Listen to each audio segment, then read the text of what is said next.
Hi everyone. I'm not sure if you caught that. Greta is actually at Hobart Airport right now. So apologies for the background noise there. My name is Jan Strugnell. I'm a professor of marine biology and aquaculture at James Cook University in Townsville. Here I'm a member of the Centre for Sustainable Tropical Fisheries and Aquaculture. And I wear many hats and quite separate to sustainable tropical fisheries and aquaculture. I'm also a chief investigator on an Australian Research Council program called Securing Antarctica's Environmental Future.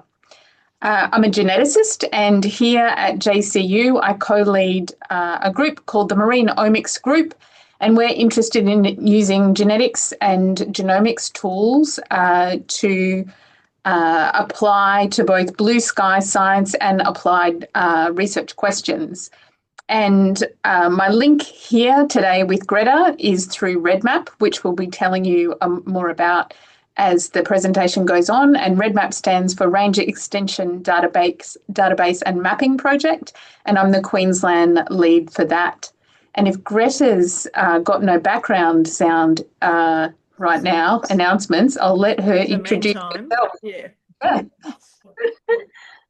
Yes, I'm very sorry about that. There's been a series of plane delays, so I'm stuck at the airport, and that's not an ideal situation. So apologies for that. I'm a professor of marine ecology at the Institute for Marine and Antarctic Studies, and I'm also director of something called the Centre for Marine Socioecology. And that's a research centre that brings all sorts of different disciplines together, like psychology, economics, social science, ecology, all sorts of different disciplines to try and tackle really complex problems. And I might link my introduction there and go to the, And Jan, Greta, what we also do is ask the presenters to introduce themselves a bit informally. 3 words to describe yourself and your favourite marine species. And if Greta can't talk, she can use the chat function. But Jan, if you'd like to share that. 3 words to introduce myself. I'd like to think I'm kind, passionate, and driven. And what was the other part? What I like about citizen science? Yep, that'll be fine.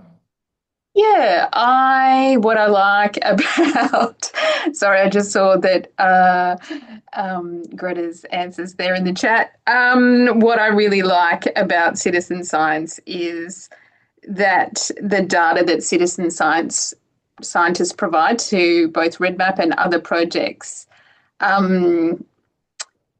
is super useful. It's really useful for us all to learn more about our natural world and what we can do to conserve it. And so it's not just a nice thing. It's actually super useful. That's what I would say. Yeah. Over to you, Greta. Excellent. Well, my 3 words would be frazzled, adventurous, and curious. And my favourite species would be probably some kind of squid, I think. And I like citizen science because it connects with all sorts of different people, and it's the kind of thing that, there's a type of citizen science that suits everyone, whether that's from, classifying photos on your armchair through to actually going out and measuring and counting things, or looking at museum photographs, all sorts of different ways for people to be involved. And I think that's fantastic. Jan, you for the acknowledgement. Yeah, so I would like to acknowledge the traditional owners of the lands on which each of us are individually on today. For me, that is the lands of the Woolgool, Rookabar and Bindal people. I'm based in Townsville. And for Greta, that is the Muwinina. Sorry. That's all right. And the Palawa now today.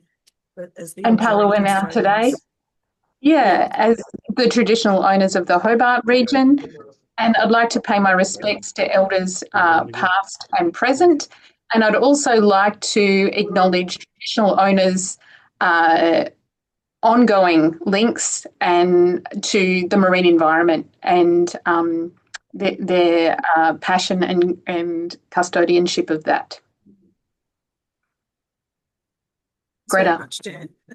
What we're going to talk about today is just a little bit about where we're at with climate change, and then a little bit about changes in Australian oceans and coasts, and a little bit about how you can help. So we're really looking forward to talking about that today. The first thing that I wanted to mention was the high rate of warming that we've got in our oceans at the moment. So this graph looks at average temperature throughout the world's oceans for each day of the year. The grey lines are lines from up until the 2010 sort of era. The red line that we've got there is 2025, and the yellow one's 2024. And you can see that on average, the world's oceans have just been astronomically warmed this year, and it's had a lot of researchers talking about the challenges that's bringing. Over half the world's oceans experienced a technical heat wave in 2024. So that's a really large part of the ocean that's having a really rapid warming. And this has all sorts of different implications for species. It changes their size, their productivity, their distribution, which is a lot of what we'll talk about today. Their spawning and molting, disease risk, all sorts of things that are impacted by those high rates of temperature. But it's not just tropical regions and the temperate zone that's we're experiencing the effects of climate change.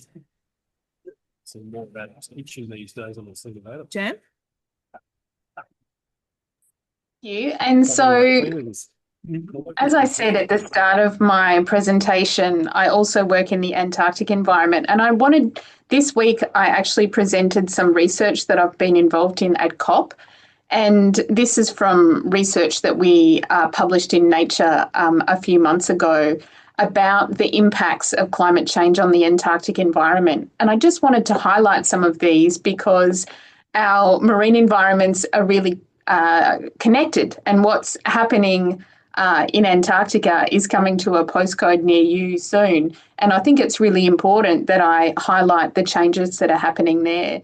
So there's actually really strong evidence that Antarctica is undergoing abrupt and potentially irreversible changes at present in its ice, ocean and biological systems.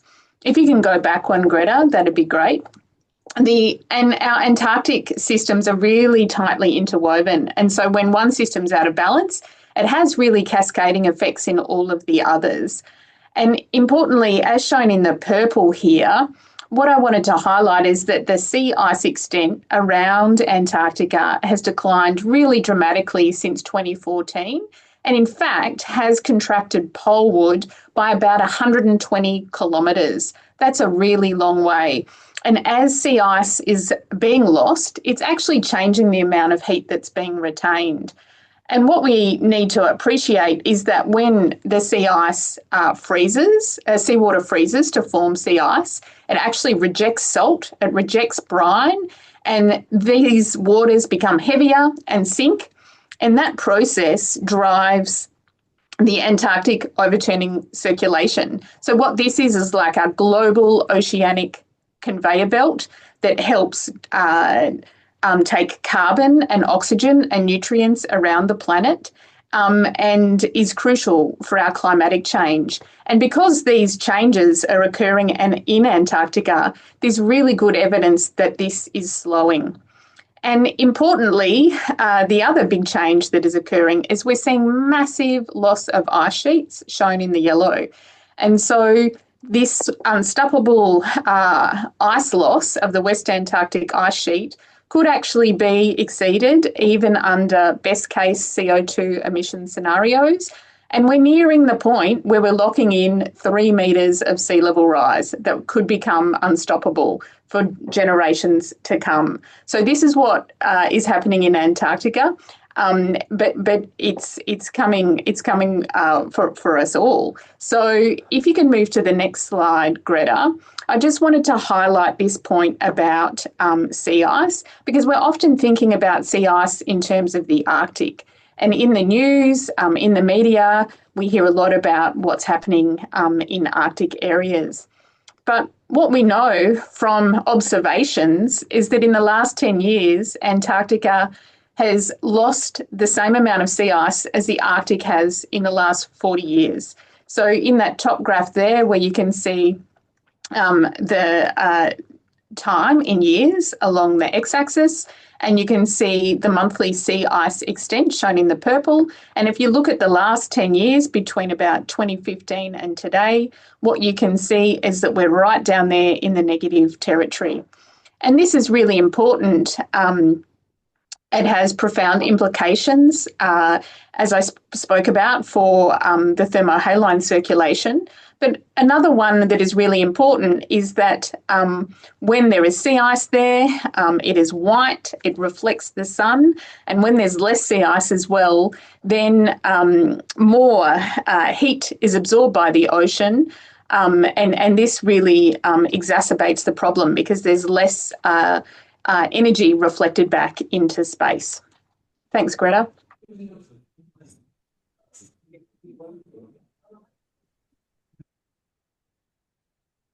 You're muted, Greta. Greta, you're on mute. I just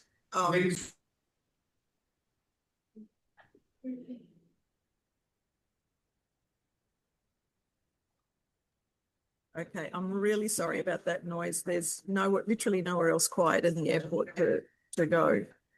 So yeah, we've had record CO2 emissions in 2025, about 1% up on the last years, and we're still collectively, directly and indirectly, spending $7 trillion on subsidising the fossil fuel industry. We've reached 1.5 degrees of temperature annually for the first time on record.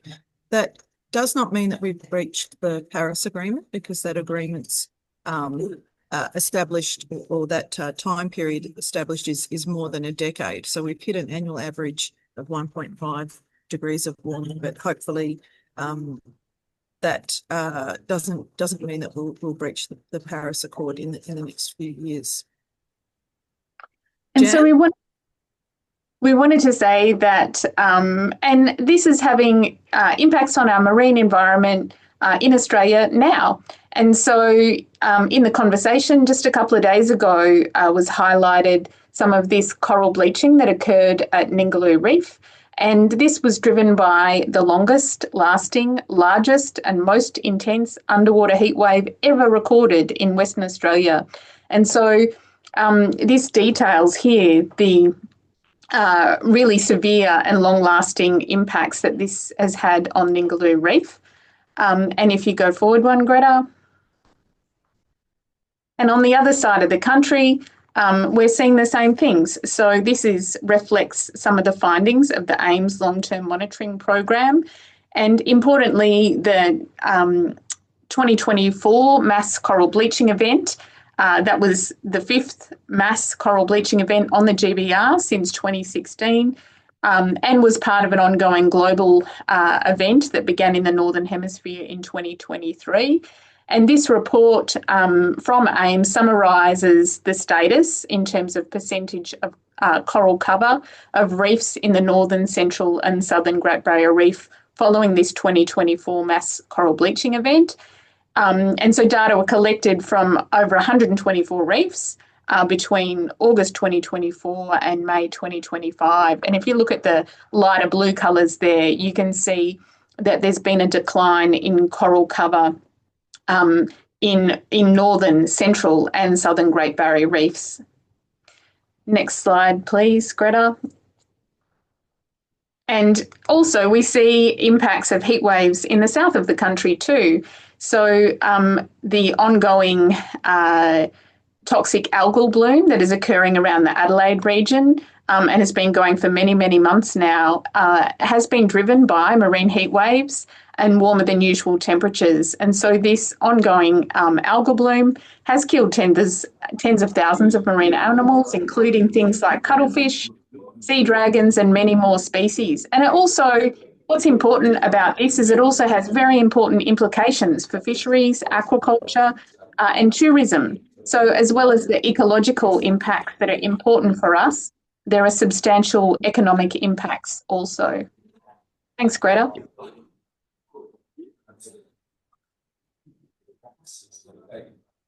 Okay, great. So the citizen science has been really useful in helping document the impacts of the harmful algal bloom in South Australia. And it's been really useful in Redmap, in our citizen science project as well. And as Jan mentioned at the start, Redmap's all about trying to detect that early arrival of species as they're shifting. And we are living through a global redistribution of life on Earth at the moment. We've got plants and animals in the northern hemisphere going north, and in the southern hemisphere going south. So south for us, much deeper in the ocean. And these shifts have been much more extensive, where we've had the most rapid warming. And of course, that's just one example of the sorts of implications that we can have from shifting species. And IPCC, or the Intergovernmental Panel on Climate Change, estimates that 50% of life on Earth has already shifted as a function of climate change. And these changes in distribution can have a really massive impact, or we might not notice them at all. It really does depend on the species. In some cases, those species can really impact ecosystem structure and function. They can affect food security. It's a disease or something that bites us. For example, people's livelihoods, feedbacks to the climate system itself, and culture as well. So there's many ways that changes in species distribution can have impacts. Jan? So one of these ways that species redistribution can be important for human health is in terms of bringing fish to new areas where there weren't previously impacts for human health. And an example of this is ciguatera poisoning. So this is caused by little benthic dinoflagellates, including Gambia discus.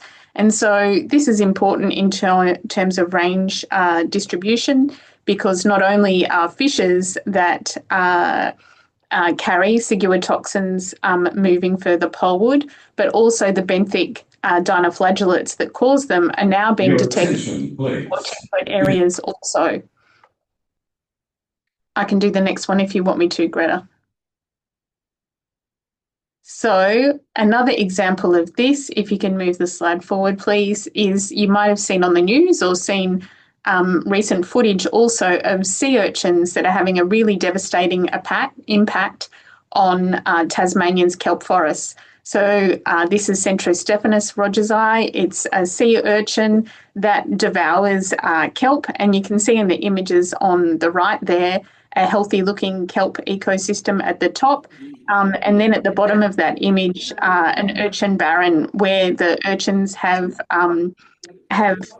really decimated the kelp in that area.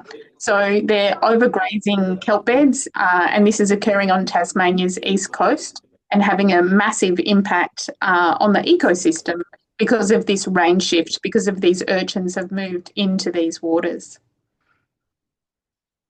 Another example that's close to both Greta and my heart, given our background on working on cephalopods, is this octopus. Is known as the Sydney octopus, or some people call it the gloomy octopus. And its distribution, historical distribution, is shown in the lighter grey colours there.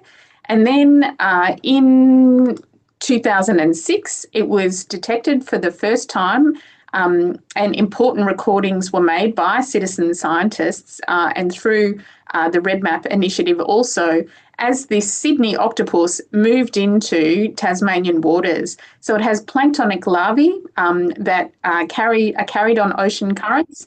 And as warmer waters shifted further south, the Sydney octopus upsticks and move into, well, it's still in Sydney too, but it decided to set up shop in Tasmania as well. And to such an extent that for some time, fisheries were even established for this octopus. So there were so many that a fishery even commenced in the northeast of Tasmania where this species didn't occur previously. Next slide, please, Greta. Yes. Yep. Thanks. Yeah, so that's a fantastic example of the kind of information that we can obtain from citizen science and why that's important. And Jan, you'll hand over. I think So this led to the vision of Redmap Australia. So as I said, Redmap stands for Range Extension Database and Mapping Project. This was Gretta's brainchild. If you can go back one, Gretta, it commenced in Tasmania, where species like this sea urchin and octopus and species were turning up that really were obviously out of range, like turtles and things that just shouldn't have been there. So Gretta established Redmap to start with in Tasmania, and the whole vision behind it is to turn observations and pictures from the community into data. So we recognise at Redmap that scuba divers like to take photos of fish, fishers like to take photos of their catch, snorkelers also like to take photos also, and so we encourage them to submit those findings to our database. So, yeah, thanks, Jan. okay. Yeah, I'm sorry, I cannot believe there are no quiet spots in the airport, but this is it's quiet as we've got. So Redmap was really set up to try and secure observations of species that we think or know are outside of their expected distribution. So for all the species that we list on Redmap, and there's around 200 of them, we've got a known distribution outline, and then we're collecting and interested in photo observations outside of that expected distribution. We're also interested in sightings of any other species that you think or know is unusual for a given area. It's just a bit easier for us to process for those species that are listed up on the website. And these kinds of programs, I think, are particularly valuable for looking at trends over time. So we need 10, 20 years of data. These are very useful for recording after extreme events like marine heat waves. And we basically have two main aims for Redmap. The first one is that monitoring for ecological change. So, you know, we've got an enormous coastline all around Australia, and long-term monitoring programs are really hard to keep funded. So we were interested in that early indication of what it might be shifting and changing. And then we also wanted to use the community's own observations to engage in about what kinds of changes are happening in our own oceans. Yeah. Was this you, Jan, or me? It's you. Me. Okay. So since we've been running Redmap, and that's roughly a little over 10 years now, we've got lots of amazing, unusual, interesting sightings around the country. Queensland is a little bit of a gap. It's such a long coastline with, you know, a dispersed population. And so it's really hard with citizen science programs to keep momentum, establish momentum and keep momentum up when funding and resources is really low. And the other reason that we might not have a huge number of observations in Queensland so far is because of that sort of wide distribution of many of the species as well. The information that we do get submitted has been incredibly useful scientifically as well. So there's data that's been used in over 35 different scientific journal articles so far, and many of those have been cited in important policy documents like the State of the Environment for Australia, and also the Intergovernmental Panel on Climate Change, or the IPCC. So it's really useful information we're getting from the public. With that 10 years of data, we've completed a decadal analysis just recently. This was led by Barrett Wolf, the National Coordinator for Redmap Australia.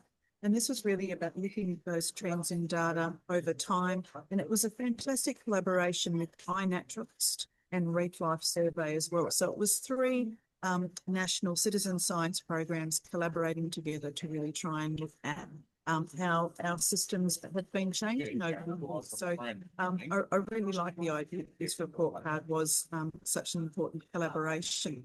This is what some of the data from that paper looks like. So we were able to identify an additional 70 range extensions over and above those ones that had been reported in the literature. And around 91% of the range extensions that we detected using your citizen science structure had not been previously reported. So I think it's a really good example highlighting how citizen science often fills in really important gaps. So this figure just shows an example from our website of the Queensland coast, and you can see in the map on the right actual sightings that of a species that citizens have sent in. So the numbers are representing the number of different observations. So what you can see in Queensland in particular, we still have some big gaps. Nevertheless, we have been obtaining some really useful data. So this is an example here just from a couple of weeks ago in November. So this is a spine sheep clownfish, and our website and our initiative shows the historical distribution of species.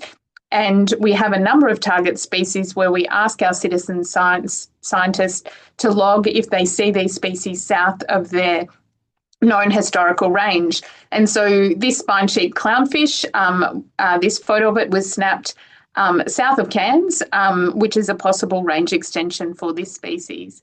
And if you go to the next slide, so this image was actually taken by Adam Smith and submitted to Redmap of the blue-face angelfish. Again, we request that images of this species are submitted to us if they are collected south of Cairns. And Adam snapped this little picture at Mission Beach at Ellison Reef. So we thanks Adam for this submission. Next slide, please. Yep, over to you, Greta.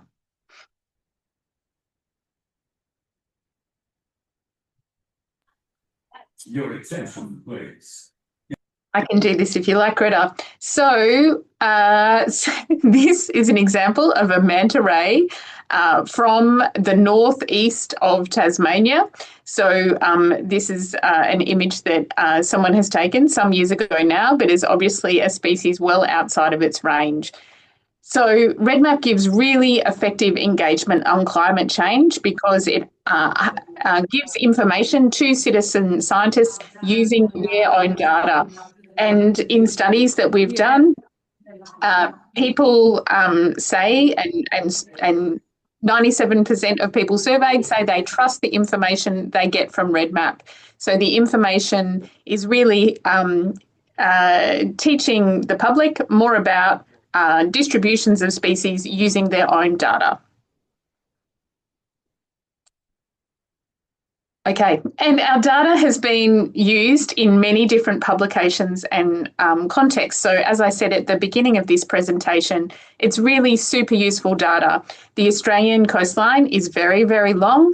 And in fact, monitoring programs are often some of the first to go in funding cuts. And so the data that citizen scientists submit to Redmap is really useful for us to understand the impact of redistribution of species and the impact of marine heat waves. So it's not just nice to find out, it's actually crucially important scientific data.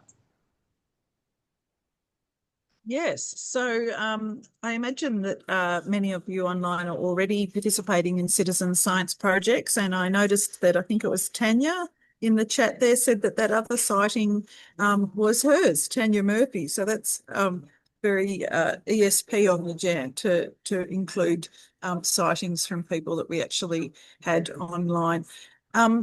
Yeah, so you can see that we do actually use and share and value your observations. So thanks very much for that. Anybody else that's online, if you fish or dive, we would love you to send in photos that of species that you find in unexpected places.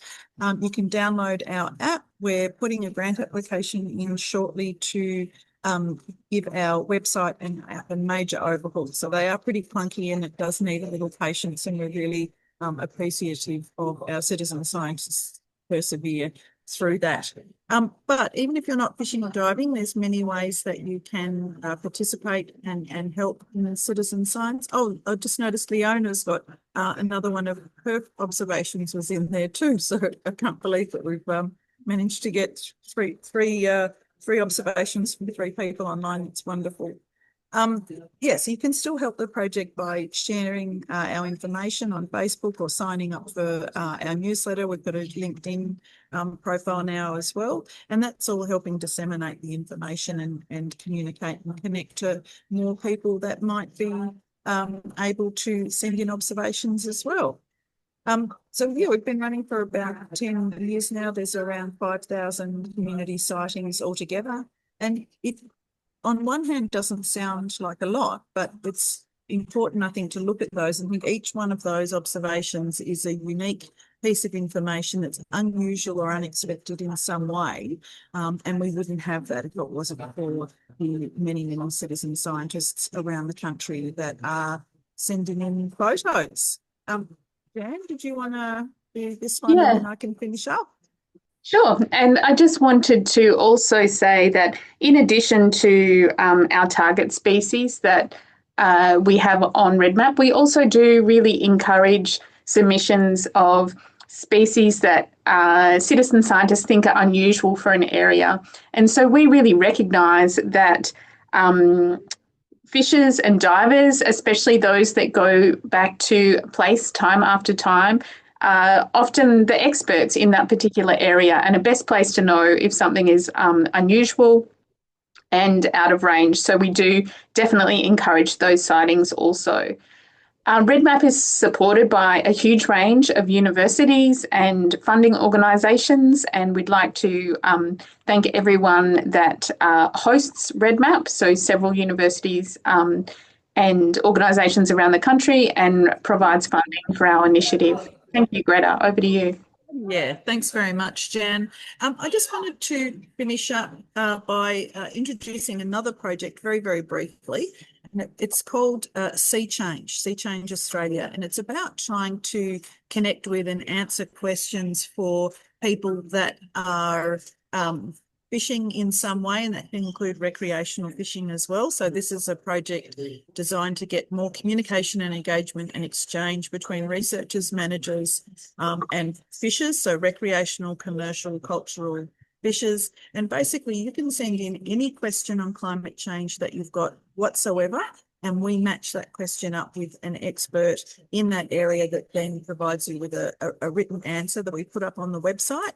And once that goes up on the website, you get an email. And I'm going to mute it.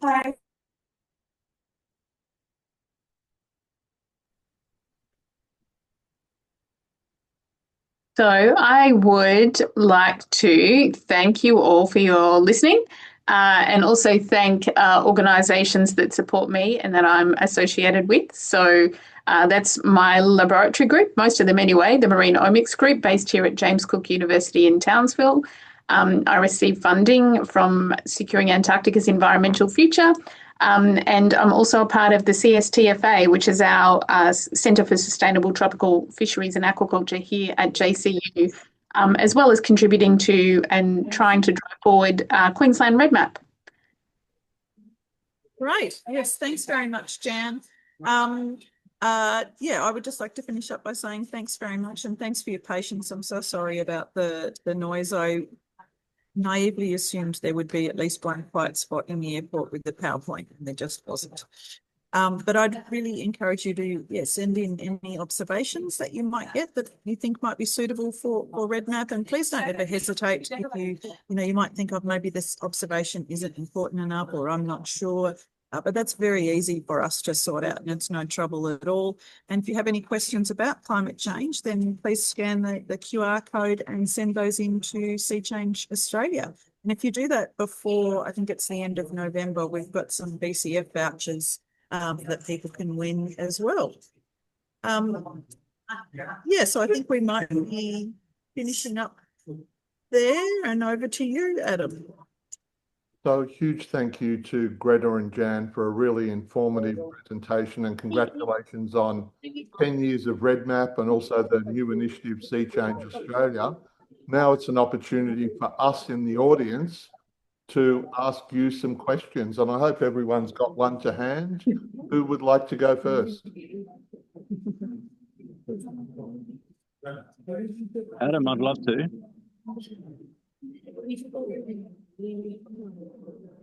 Adam, is it okay if I go forward? Yes, Paul, please ask. Oh, thanks, girls. That was really, really great, inspiring conversation. I'm the chair of the Museum of Underwater Art, and with Adam's leadership, we are really onto the whole idea of marine observation, and our recordings have been brilliant. And hopefully this database of information is, I guess, and I'm also a resident in Adelaide, and I wanted to bring your attention this morning because you referred to it a couple of times this morning. We've had another major incident here overnight, and our beaches are full of this toxin foam, this Corenia foam, and we have a major catastrophe going on down here, and millions of fish are being killed on a regular basis, and it's so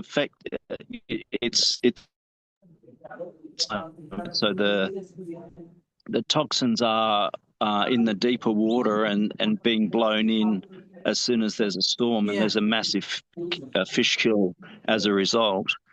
I guess what area I'm was interested that again, in Paul? how I'm in metropolitan Adelaide, Glenelg Beach. Okay. And I guess I'm interested in how we can activate greater influence, greater policy adjustment, government action around the whole ocean matter, because not only I think our reef, our Great Barrier Reef, our East Coast, our Southern Ocean now is really at a crisis point. There's a lot of people very interested but unsure what to do. And if we could activate change, I think there is a real opportunity at the moment. I don't know how we can take the citizen science and your work and the work of iNaturalists and others to the next level. Yeah, it's a really good question, Paul. And Jan, I'd be interested in your answer as well. But I think that hang on, sorry. Oh, noise.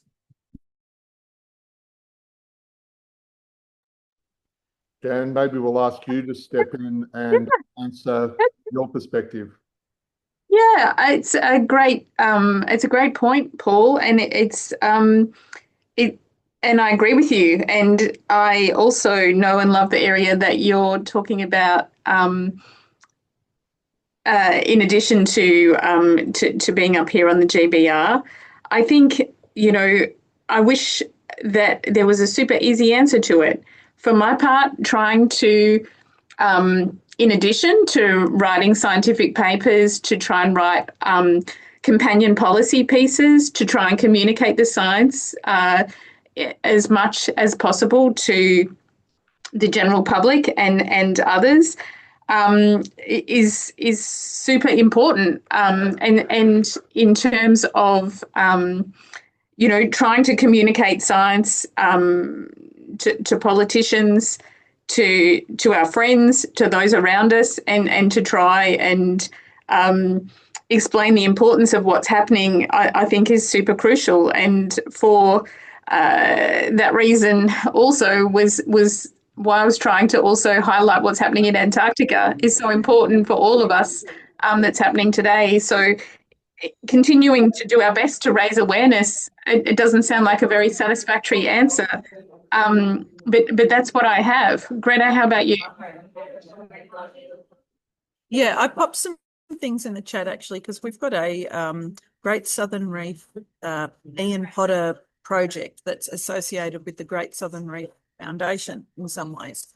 And we're working together with them and with Behaviour Works at Monash to look at how can we turn awareness across the Great Southern Reef into more stewardship behaviours, more sort of pro-environmental behaviours. And the Great Southern Reef Foundation just did such a fantastic job, and still is, during that harmful algal bloom event. I think they really stepped up and showed a lot of leadership role there was a communication vacuum, you could probably say. Yeah, but it is incredibly difficult, though, to turn awareness into action. So often, when we're doing science communication and engagement, we think that we're leading to an on-the-ground positive outcome. And that's often not always the case, because telling people about something doesn't leave them sometimes with something that they can go and do. The other thing I'd say, Paul, is that since the harmful algal blooms happened, there's been a lot of interest from the Australian Environmental Grant Makers Network about the oceans and what's happening and what can they do. Attention, everyone. Yeah, I really appreciate your thinking on that. And yeah, we are working with the Great Southern Reef Foundation. They're doing a great amount of lobby work, but I think they're largely unheard. They're largely unfunded. I still think maybe Twiggy Forrest or someone like that who has a real ocean impact opportunity is someone who we need to lobby. But yeah, I appreciate your great work, and we need to collaborate together on all these sort of agencies that are doing this great work, because we're certainly at a crisis point. Yeah, and maybe a minister for our oceans, given it's 70% of our territory. Maybe we could have a minister. Totally. Or some cross-cutting portfolio that looks at the whole of environment and energy and ecology. Your attention, please. Okay, who else is? Yeah, thanks very much, like guys. to ask a question of Gretta or Jan? I'll jump in if that's all right. I had a question about the urchins. I remember seeing a documentary at the last ocean event that happened in Townsville, and there was talk about farming the urchins, and that people had started doing it. There's a lot of demand, but for some reason, there seemed to be like a bit of some sort of roadblock there, and I never really. At the end of it, it just seemed like we're either going around just killing them all, or we're actually trying to farm them and actually turn it into a, if it's profitable, it can actually self-regulate and you start to like get on top of the issue, instead of just, if you're just killing them, you're constantly throwing money at it, and you've got no actual income coming out from the act of trying to harness it. Has that gone anywhere at all since well, I'm not that documentary sure was about done? Is this the White Rock documentary? I thought it was the Crown of Thorns. That apparently they eat them in Asia somewhere, and they showed like a restaurant. There was some collection stuff that was going on down around Tasmania to try and get on top of it. I can tell you a little bit about the Tasmanian situation, and that is the abalone and the rock lobster fishery help subsidise the urchin fishery, and there's different subsidies for different regions of Tasmania. So there's a higher subsidy for urchin divers in the part of Tasmania where they're trying to get rid of the urchin barrens, where it's the key problem. But it's a little difficult because in the barrens areas where we need to take the urchins out, there's not a lot of food for them, and so their roe quality isn't as good for sale. But they are actually harvesting those urchins for sale, mainly to the restaurant trade in Sydney and in China. And then they're using the bodies of the urchins, so the tests of the urchins, grinding it up and using it as fertiliser for wine and for flour production. And apparently that's going really well. But it's a small scale operation at the moment. So it's kind of like circular economy and eating, Correct. And if they can scale that to a point where it's actually making a difference for them expanding, I don't know, maybe that was one way that they could end up getting that under control. Any other questions? Yeah, I just dropped out and came back, sorry.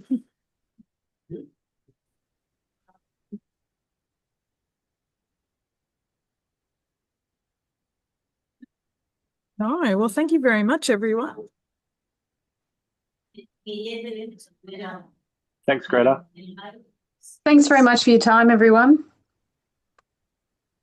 Thank you, everyone. Well, we'll wrap up. This was the second last Reef Conversation for the year. We've got one more to go in December with FRDC on testing some new technology. It's been an initiative that we've tried this year, and it's been really interesting meeting some fantastic people who really are showing great leadership and making a difference for our ocean.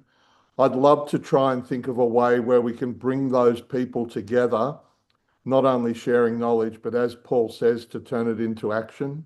And just as a final aside, I've been in New Guinea recently, and look, it is a quite primitive country and quite challenging. But before I departed, I paid a green fee. So if New Guinea can have a green fee that goes back into reducing climate action, why the hell can't Australia, which is a global leader in marine science and management, have something similar or better? And I guess I'm going to share that story pretty widely and hope that there is a link to policy that we can introduce something like that, hopefully led by the community rather than government as well. So think on that, and let's continue to collaborate, make a difference, but also have fun and enjoy the oceans, the beauty and the biodiversity. Thanks very much. Thanks for the invitation. Great. Thanks, everyone. Bye-bye. And I'm very impressed that we had so many Redmapper observer people online. That was great. It was very cool. Okay. See you later, everyone.